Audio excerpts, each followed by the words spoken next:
I came here tonight because I'm interested in the connections between Jewish and Chinese culture. The Confucian texts have been the core of state-sponsored learning throughout China's 2,000-year dynastic history.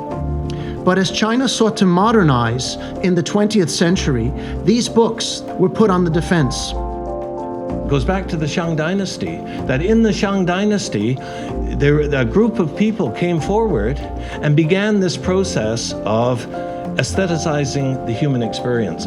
Over the last generation, however, intellectual leaders are again turning to the Confucian texts as a source of genuine Chinese values.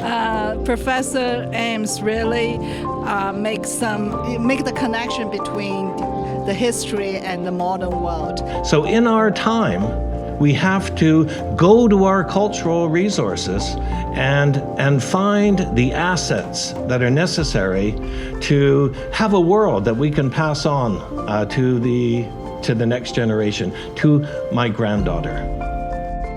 Like the Chinese, we as Jews venerate our classical ancient texts.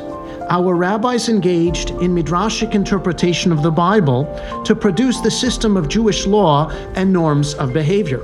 I have been given the opportunity to study at Yeshiva University. America's famous Jewish university has given me the opportunity to get the educational benefit and the experience about the Jewish culture and the American experience. Whenever we talk about our backgrounds and how we were brought up and what we did as kids, you know, it's like, hey, that sounds Chinese or that sounds Jewish. Right, there's so many similarities. Right. I still remember the first time I got into our university. I was shocked how special our university is. Lots of lovely girls with black skirts over knees, a few boys with heads over head.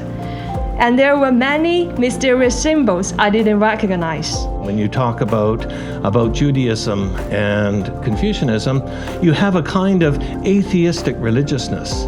You have a family-centered religiousness. Each generation has the capacity, has the responsibility to build the connector into the next generation. What I loved the most about what the professor was talking about was how it's all about viewing everything as a family and how everything is intersubjective. You can't use the vocabulary of Western religion to talk about China. You need a Chinese vocabulary. My story tonight is we have to let this Confucian tradition speak on its own terms, have its own voice in order to appreciate the contribution it has to make to the modern world. We all are facing a truly global society where different cultures concept in different ways. No man is an island, entire of itself.